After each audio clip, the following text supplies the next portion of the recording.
Hi guys, welcome back to another video, and this is just gonna be a short video where I'm setting up my watercolor palette, sort of a custom watercolor palette. I have some paint tubes, just random colors, something I picked up on my own. Most of them are M.Graham, really like this brand. I think only one of them is Winsor&Newton. And I also recently purchased a set by Senhelier, and I have a separate review for this set. You can check it out in the description box below. And I like these colors, not all of them. I'm not a big fan of black. I almost never use black. And it just happened that some of the colors overlap, like a phthalo green and permanent green. These colors are very similar.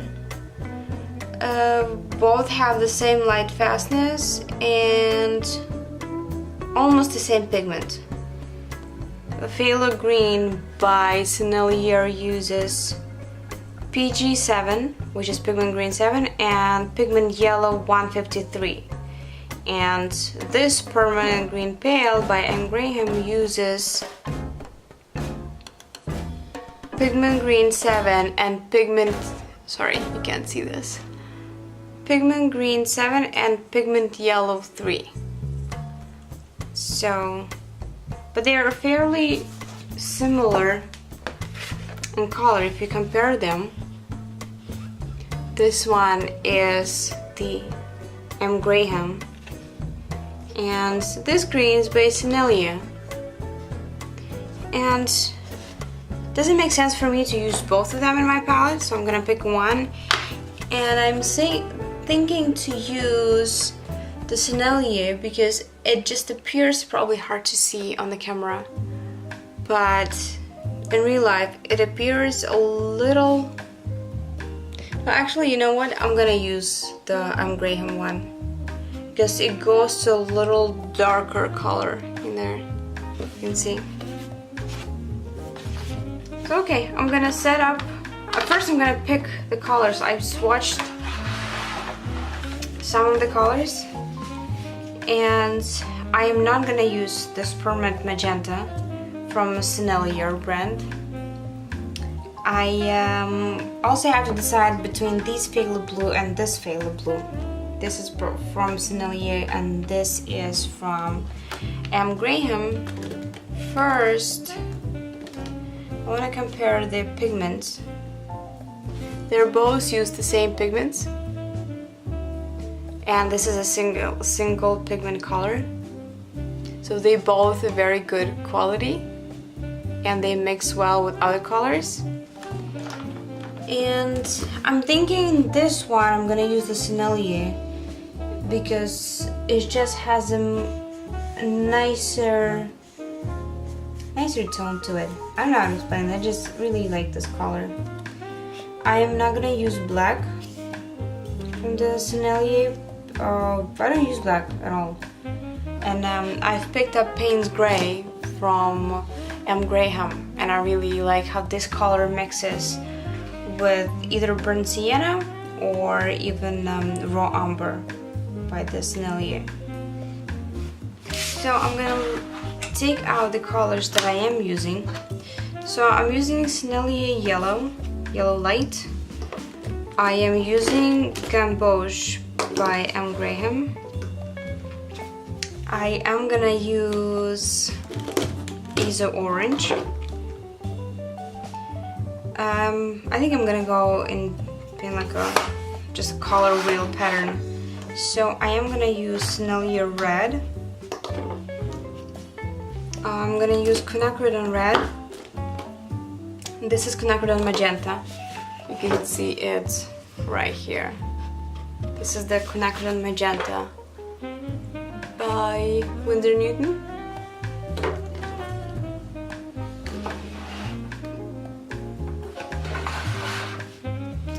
So I am using burnt sienna.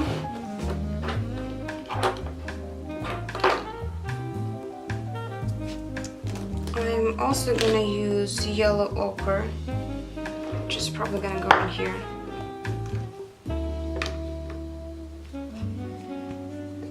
Then transparent yellow iron oxide and transparent red iron oxide, and also raw umber.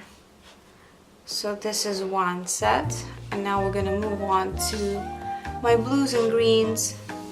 So I'm using this permanent green pale by M.Graham. I'm gonna use the Senhelier phthalo blue. I'll use the ultramarine blue from M.Graham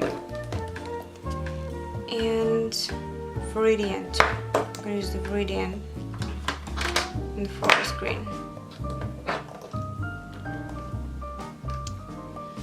And what else? I'm gonna use Payne's gray. And this is just some extra phthalo blue. Alright, this is it. So for my custom palette, I've purchased this Lukas, just empty palette. And this can fit both full pans and half pans. And I think this is like 18 full pans set. I picked up both because for some colors I'm going to use full pans, and for some colors I'm going to use half pans to fit all of these in here.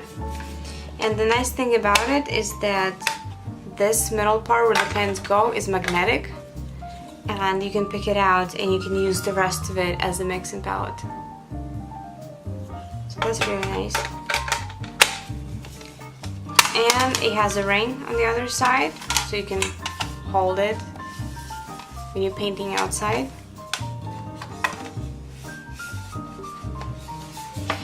Okay, so first I'm going to decide how much of each color do I really need. And these are my separate pans that I purchased.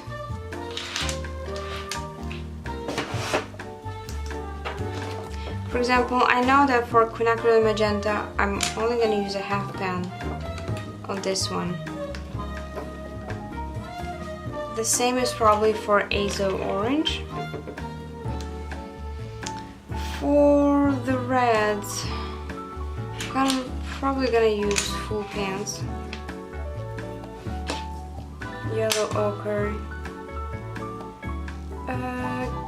Gamboge probably also just half pan and full pan for Senhelier yellow.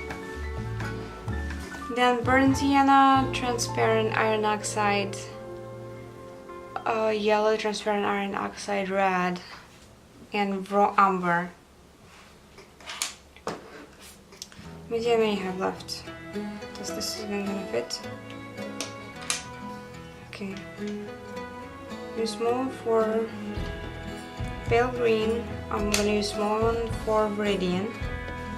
I'm not gonna use a small one for phthalo blue. I'll use a bigger one for forest green, ultramarine blue, and Payne's gray. So I have these left, and I think I'm gonna use full ones.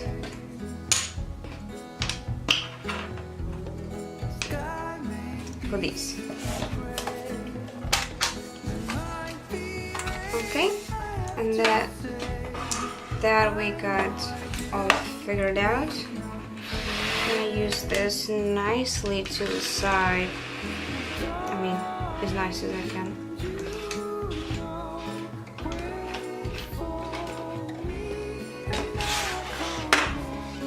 And I'm gonna use a permanent marker, and I'm gonna mark on the side of the pen which one that's gonna be, so it is easier for me to replace it. And this one is gonna be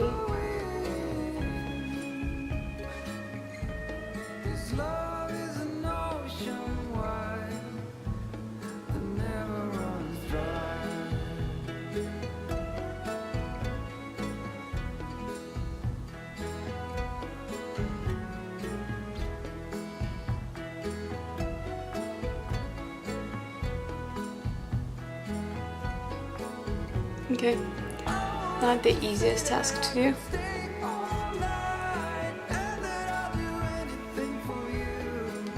But hopefully that stays in there. Okay. Now I'm just gonna continue with the rest of them.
Fire, our house, our dreams.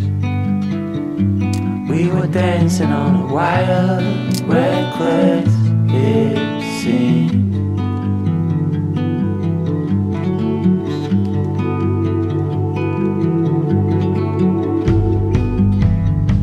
We found holes in these walls.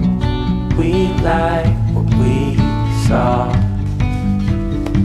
Seems so strong until it falls, the final straw. Oh, I never felt like this before. Oh, when I was struck, you shook. And this is it. This is my setup palette. I'm gonna let it dry. I'm gonna leave it open overnight. And once it settles and dries, I'm gonna do a color swatch. Might have to rearrange a few of the colors. I don't know. I will see. But yeah, this is it. Okay, so now I am back. Now, a little more than a week later, and the paints dried in just about a few days, but I wanted to wait a little bit longer. And you can see how they settled in their pens. Some of them sort of leveled themselves out. The pens and some were stiffer and sort of kept their shape, but it doesn't really matter.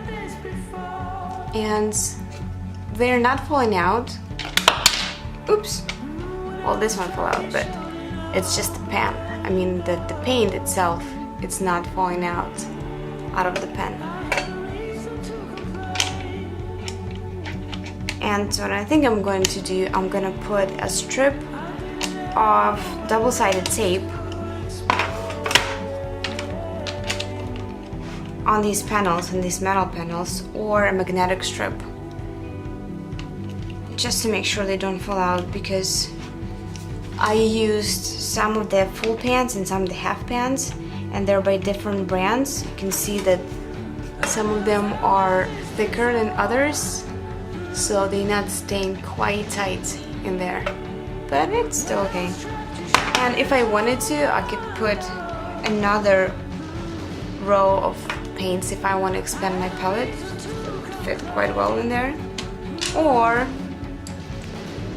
I think I'm going to just stick my brushes in there. They close well. So now I'm gonna make a little color swatch just on a piece of watercolor paper. You can use something even thinner than that. It doesn't have to be that big. And this is just for my own reference. So I can open a palette and just remind myself what's in there. So let's see how they're re-wetting. Oh, pretty good. They're not too dried up, quite saturated. And I didn't have to work them that long. They pretty much reacted right away.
Okay, that is just my little color swatch that I can keep in here if I want to.